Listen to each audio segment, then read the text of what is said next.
নমস্কার, স্যান্দন টিভির পর্দায় আমি মৃন্ময়ী আপনাদের প্রত্যেককে স্বাগত জানাচ্ছি। চোখ রাখছে এই মুহূর্তের গুরুত্বপূর্ণ কিছু সংবাদের দিকে।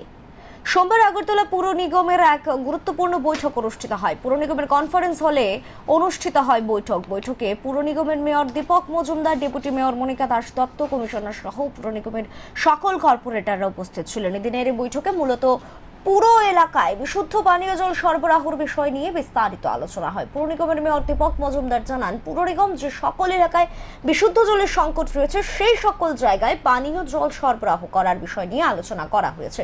কিছুদিন পূর্বে পুরো এলাকার কিছু কিছু জায়গায় জন্ডিসের সমস্যাও দেখা দিয়েছে। সেই সকল এলাকার সমস্যাগুলো চিহ্নিত করে সমাধানের জন্য কিছু সিদ্ধান্ত গ্রহণ করা হয়েছে। যে সকল জলের উৎসগুলো প্রস্তুত হয়ে গেছে সেইগুলিকে চালু করার বিষয়ে আলোচনা হয়েছে। পাশাপাশি নতুন করে কোনো কোনো জায়গায় জলের উৎস তৈরি করার প্রয়োজন রয়েছে কিনা তা নিয়েও আলোচনা করা হয়েছে। ইতিমধ্যেই নতুন করে 47টি জলের উৎস তৈরি করা হয়েছে। কিছু কিছু জায়গায় জলের উৎস তৈরি করার প্রয়োজনীয় জায়গার সমস্যাও রয়েছে।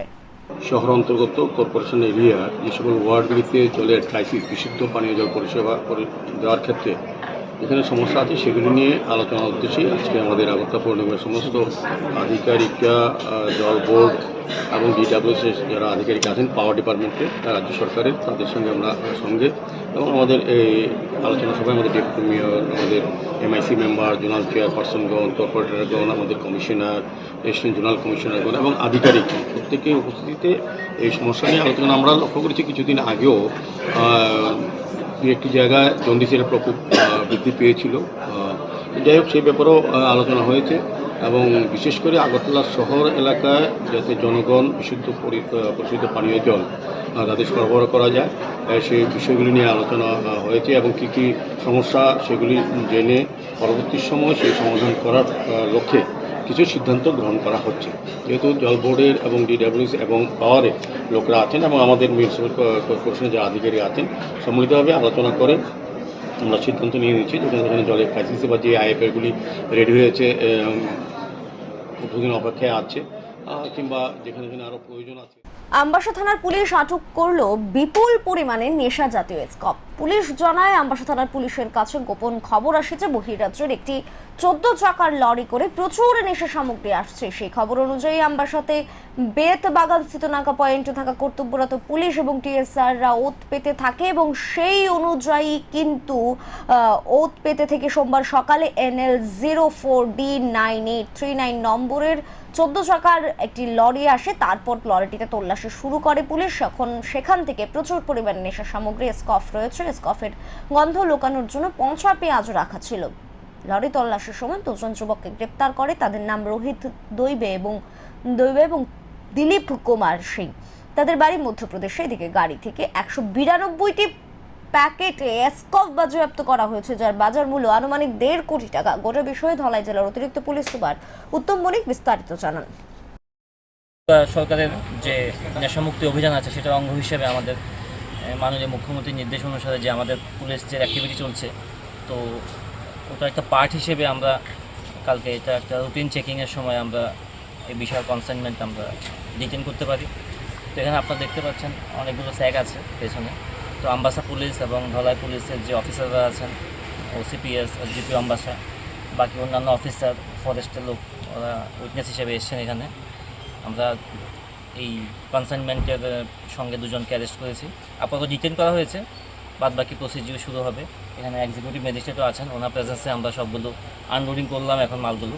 তো এখন মোটামুটি স্যাক দেখা গেছে অ্যারাউন্ড 190 স্যাক পাওয়া গেছে, যেখানের মধ্যে দেখলাম যে স্কার্ফ কন্ট্রাব্যান্ড আছে। বাকি বক্সগুলো এখন দেখা হয়নি, এগুলো প্রত্যেকটা দেখা হবে, ব্যাচ নাম্বার অনেক কিছু।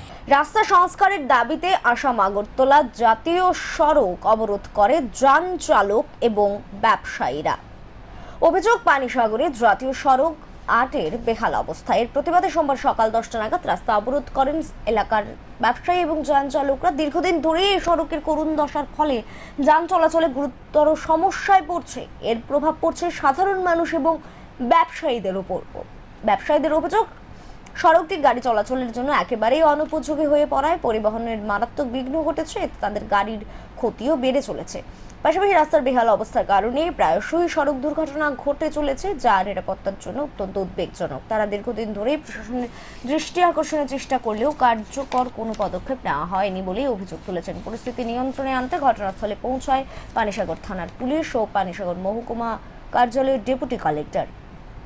তিনি ন্যাশনাল হাইওয়ে ও ইনফ্রাস্ট্রাকচার ডেভেলপমেন্ট কর্পোরেশন লিমিটেডের ঊর্ধ্বতন কর্তৃপক্ষের সঙ্গে যোগাযোগ করে আশ্বাস দেন যে আগামী 12 জুলাই থেকে রাস্তার মেরামতের কাজ শুরু হবে। এই প্রস্তুতি এবং এর প্রতিশ্রুতির ভিত্তিতেই যারা ব্যবসায়ীরা রয়েছে তারা অবরোধ প্রত্যাহার করেন। তবে তারা স্পষ্ট জানিয়ে দেন, নির্ধারিত সময়ে কাজ শুরু যদি না হয় তাহলে কিন্তু তারা আবারও আন্দোলনে নামবেন এবং তারপরে তারা আন্দোলন তুলে দেয়। Panitila falling under Panishagar subdivision is presently in extremely poor condition. একদম বাজে কন্ডিশন আছে। The road surface is marked by large potholes, worn out patches and uneven terrain, posing significant threats to the safety of commuters and transport vehicles alike. With the onset of the monsoon season, the condition is rapidly deteriorating due to continuous waterlogging in the damaged portions. This stretch has already witnessed multiple minor accidents, and in the absence of prompt intervention, it remains a serious risk of major or even fatal mishaps. The Ratha Yatra 2025 procession with huge number of devotees will take place on 27/6/2025, and thus in order to smooth Agartala town হলের নামকরণ পরিবর্তন নিয়ে মুখ্যমন্ত্রীর ঘোষণার তীব্র প্রতিবাদ করলেন তিপ্রামথার বিধায়ক রঞ্জিত দেববর্মা। আগরতলা পুর নিগমের মেয়র দীপক মজুমদার বললেন, সস্তা রাজনীতি করছে বিরোধীরা। 6 জুলাই ভারতীয় জনতা পার্টির বিশিষ্ট ব্যক্তি ডক্টর শ্যামাপ্রসাদ মুখার্জির জন্মজয়ন্তী উপলক্ষে এক ঐতিহাসিক ঘোষণা দিয়েছেন রাজ্যের মুখ্যমন্ত্রী ডাক্তার মানিক সাহা। তিনি আগরতলা টাউন হলের নাম পরিবর্তন করে শ্যামাপ্রসাদ মুখার্জির নামে নামকরণ করার কথা বলেছেন। পাশাপাশি শ্যামাপ্রসাদ মুখার্জির একটি মর্মর মূর্তি স্থাপন করার ঘোষণা দিয়েছেন। সে অনুযায়ী আগরতলা পুর নিগমের পক্ষ থেকে সমস্ত প্রস্তুতি গ্রহণ করা হয়েছে। কিন্তু মুখ্যমন্ত্রীর এই ঘোষণায় জল ঢেলে যাওয়ার জন্য বিতর্ক সৃষ্টি করেছে রাজ্যের বিরোধী রাজনৈতিক দলগুলোর পাশাপাশি সরকারের শরিক দলের বিধায়ক রঞ্জিত দেববর্মা। সোমবার রবীন্দ্র শতবার্ষিকী ভবনের সামনে আয়োজিত এক অনুষ্ঠানে তিনি বলেন, বামফ্রন্ট সরকারের আমলে ত্রিপুরার রাজ্যের রাজবাড়ী লালমহল থেকে আগরতলা টাউন হল করা হয়েছে, এর বিরোধিতা করা হয়নি। পাশাপাশি রাজবাড়ী দরবার হলের নাম পরিবর্তন করে সুকান্ত একাডেমি করা হয়েছে। অপরদিকে কংগ্রেস সরকারের আমলে ভিক্টোরিয়াল মেমোরিয়াল হাসপাতালের নাম পরিবর্তন করে ইন্দিরা গান্ধী মেমোরিয়াল হাসপাতাল রাখা হয়েছে। রাজ আমলের আস্তাবল ময়দানের নাম পরিবর্তন করে স্বামী বিবেকানন্দ ময়দান রাখা হয়েছে। এভাবে একের পর এক পুরনো ঐতিহ্যকে মুছে ফেলার জন্য নামকরণ পরিবর্তন করা হচ্ছে। এখন দেখা যাচ্ছে আগরতলা টাউন হলের নাম পরিবর্তন করার ঘোষণা দিয়েছেন বর্তমান মুখ্যমন্ত্রী। এর তীব্র প্রতিবাদ জানানো হচ্ছে। মুখ্যমন্ত্রীর উদ্দেশ্যে দাবি, আগরতলা শহরের মধ্যে অন্য কোথাও শীততাপ নিয়ন্ত্রিত একটি হল ঘর নির্মাণ করে তার নামকরণ শ্যামাপ্রসাদ মুখার্জির নামে করুন, কিন্তু আগরতলা টাউন হল নয়। রাজ্যের বিভিন্ন রাজনৈতিক দলগুলো এভাবে একের পর এক গৌরবময় স্থানের নাম পরিবর্তন করে ত্রিপুরার ইতিহাস মুছে ফেলার প্রতিযোগিতায় নেমেছে। কিন্তু পূর্বতন মুখ্যমন্ত্রী বড়মুড়া, গন্ডাছড়া এবং আগরতলা বিমানবন্দরের নাম পরিবর্তন করে যথাক্রমে হতাইকাতর, গন্ডা তৈসা এবং মহারাজা বীরবিক্রম বিমানবন্দর নামকরণ করেছেন।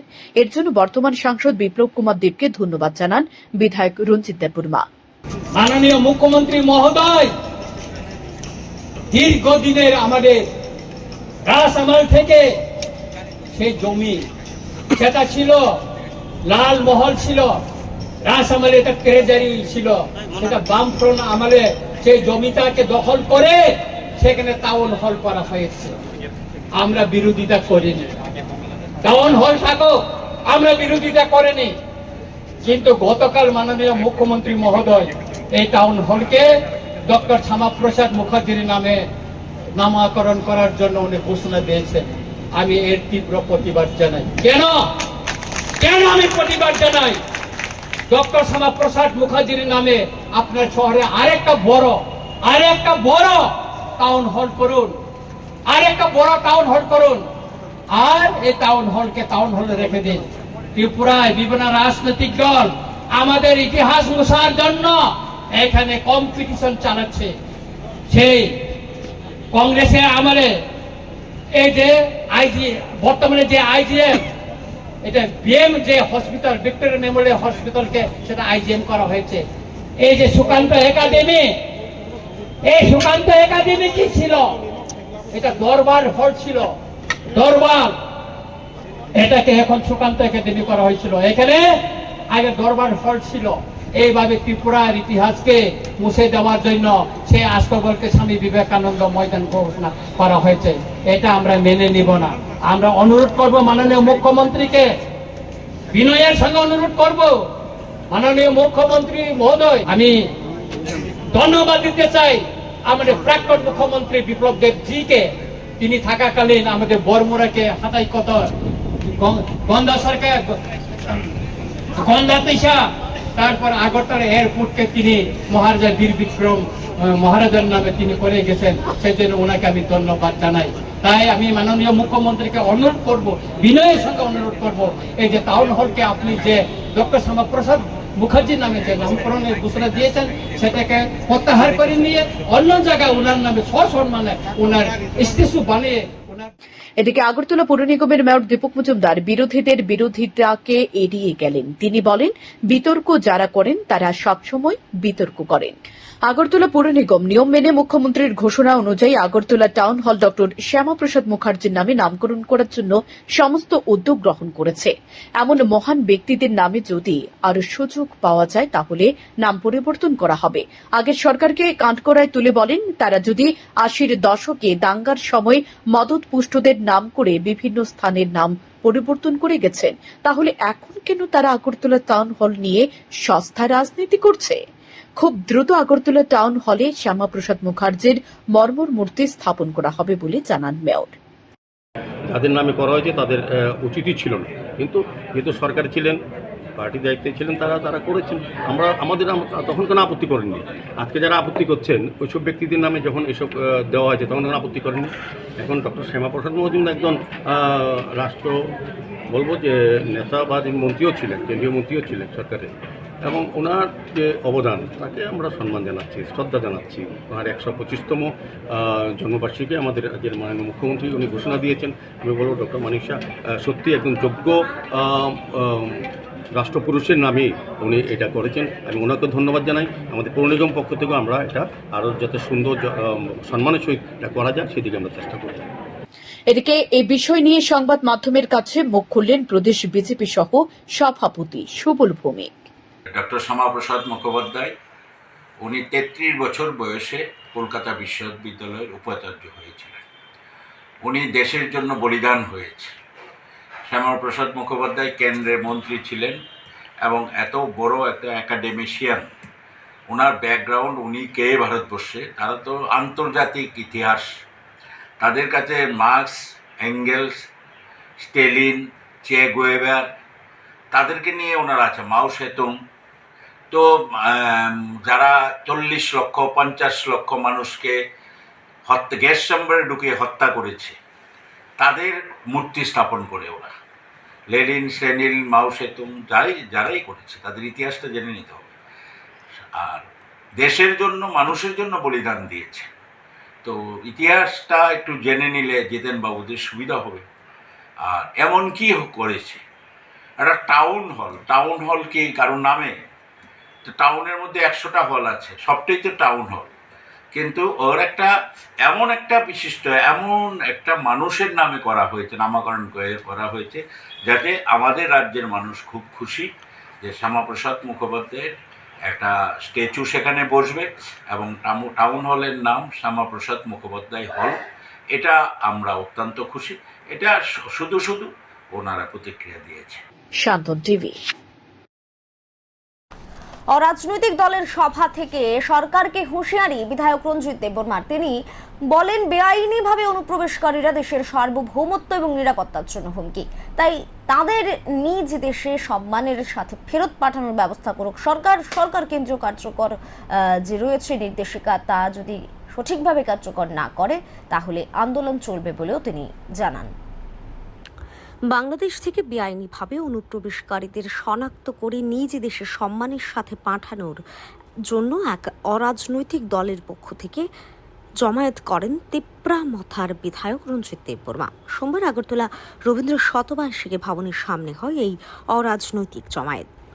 মুখ্য বক্তা হিসেবে উপস্থিত ছিলেন বিধায়ক রঞ্জিত দেববর্মা।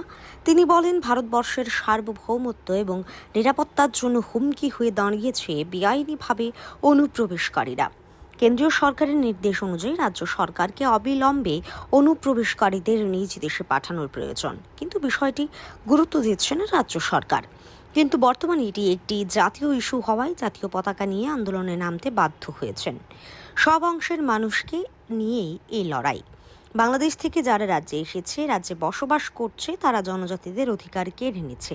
1971 সালে, 2017 সালে এবং 2021 সালে কেন্দ্র থেকে নির্দেশ এসেছিল বেআইনিদের শনাক্ত করে যাতে নিজ দেশে পাঠানোর জন্য ব্যবস্থা নেয় সরকার, কিন্তু কেন্দ্রীয় নির্দেশিকা লুকিয়ে রেখেছিল সরকার। সর্বশেষ নির্দেশিকা 2025 সালে এসেছে। এই নির্দেশিকা লুকাতে পারেনি রাজ্য সরকার, কারণ তিনি নিজে চিঠি দিয়েছিলেন কেন্দ্রকে। তাই কেন্দ্র রাজ্যকে নির্দেশ দেওয়ার পাশাপাশি তাঁকেও চিঠি দিয়েছেন বলে জানান। কিন্তু এবার বেআইনিদের দেশ থেকে ফেরত পাঠাতে হবে। ত্রিপুরা রাজ্য সরকারকে অবশ্যই তামিলনাড়ু, মহারাষ্ট্র, দিল্লি এবং আসাম সরকারের মতো কেন্দ্রের নির্দেশ কার্যকর করতে হবে। যতদিন না পর্যন্ত তাদের ফেরত পাঠানো হবে ততদিন পর্যন্ত আন্দোলন চলবে। তবে আন্দোলন মঞ্চ ছেড়ে পালাবেন না বলেই জানান তিনি। আমাদের জমি কেড়ে নিচ্ছে, আমাদের ভবিষ্যৎ বংশধরদের রক্ষা করার জন্যই আজকে তাদেরকে আমরা শনাক্ত করে তাদের দেশে ফেরত পাঠানোর জন্য দাবি জানিয়েছে। আমাদের দাবিকে ছাড়া দিয়ে আজকে ভারত সরকার তার মিনিস্ট্রি অফ হোম অ্যাফেয়ার্স থেকে নোটিফিকেশন জারি করে আজকে তাদেরকে শনাক্ত করার জন্য বলা হয়েছে। এই নোটিফিকেশন শুধু 2019 মে 25 না, 1971 সালে 29 নভেম্বর তখনও নোটিফিকেশন জারি করা হয়েছিল, কার্যকরী করেনি।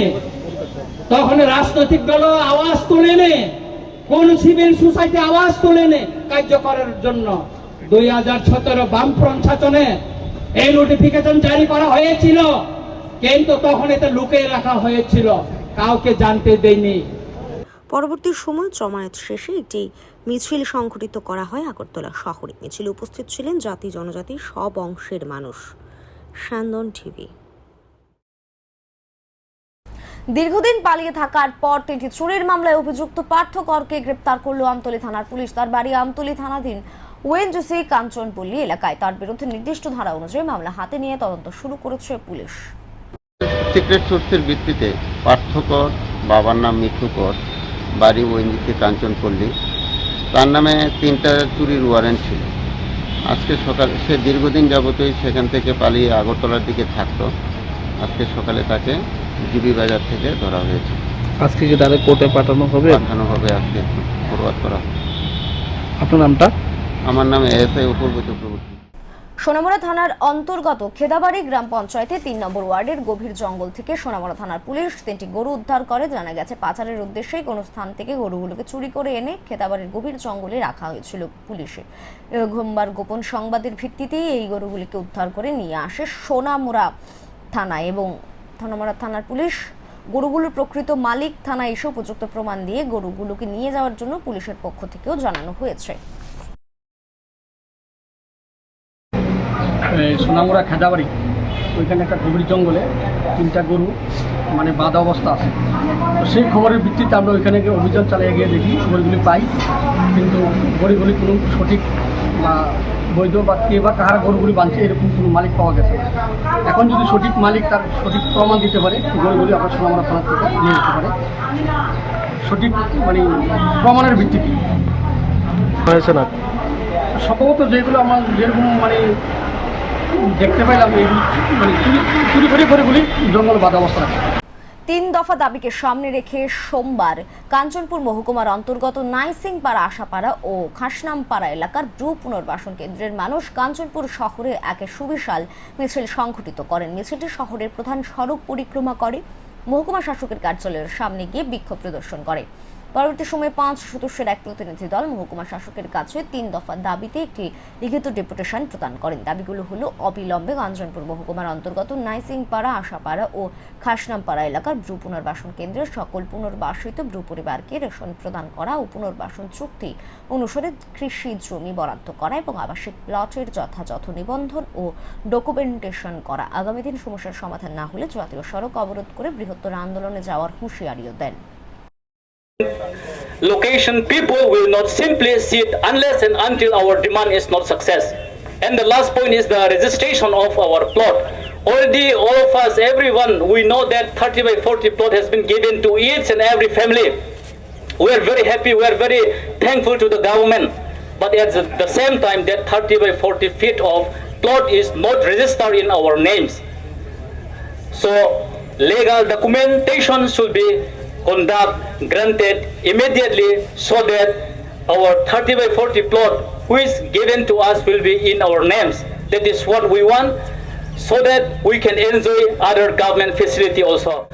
সিপিআইএম দল ত্যাগ করে তৃণমূল কংগ্রেসে যোগদান করল 30 জন ভোটার। সোমবার তৃণমূল কংগ্রেস ভবনে অনুষ্ঠিত হয় যোগদান সভায় দক্ষিণ জেলার 30 জন সিপিআইএম এবং সক্রিয় সদস্য যোগদান করে তৃণমূল কংগ্রেসে। তাদের হাতে দলীয় পতাকা দিয়ে দলে বরণ করে নেন যুব তৃণমূলের সভাপতি শান্তনু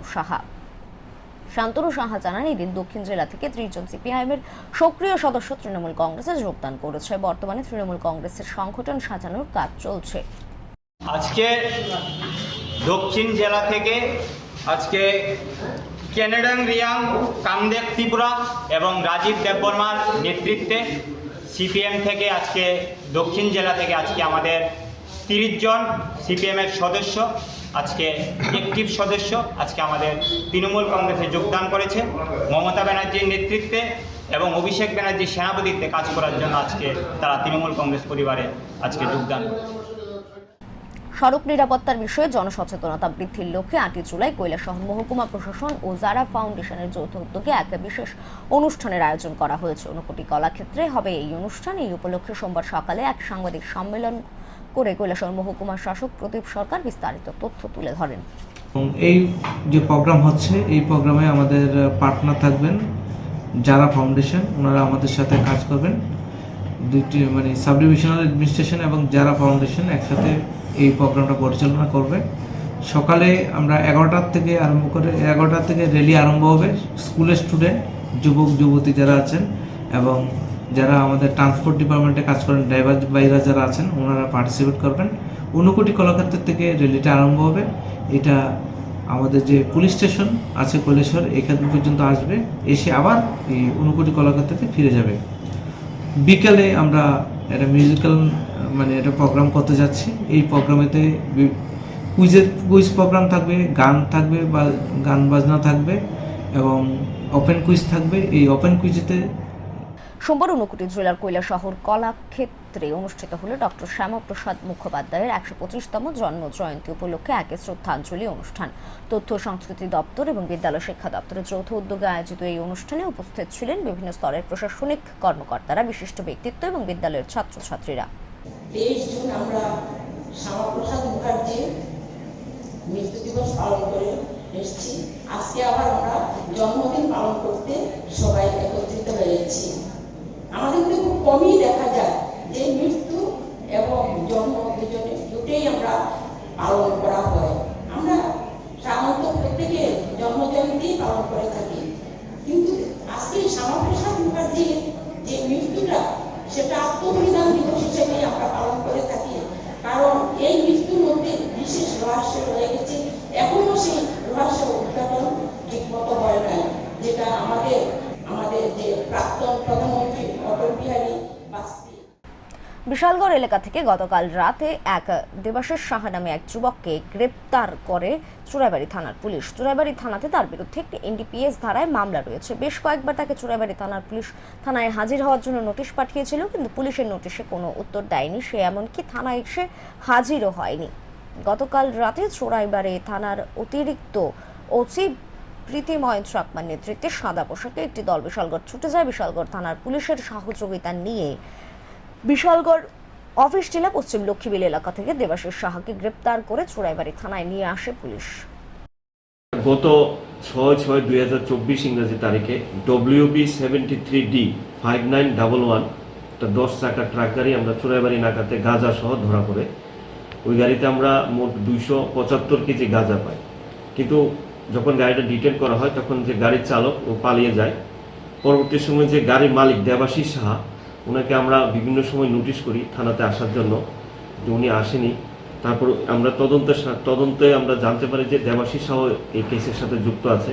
তারপর গতকাল রাত্রে আমাদের চোরাইবাড়ি থানার একটা টিম বিশালগড়ে যায়, সেখানে বিশালগড় থানার পুলিশের সাহায্যে আমরা গতকাল রাত্রে দেবাশিস সাহাকে অ্যারেস্ট করে আজকে সকালে আমরা ওকে থানায় নিয়ে আসি। তাকে কি পুলিশের রিমান্ডে কোর্টে প্রেরণ করা হবে? আগামীকালকে তাকে কোর্টে চালান করা হবে। এখনকার মতো সংবাদ এখানেই শেষ করছে। সব খবর, সব আপডেটের জন্য চোখ রাখবেন স্যান্দন টিভির পর্দায়। নমস্কার।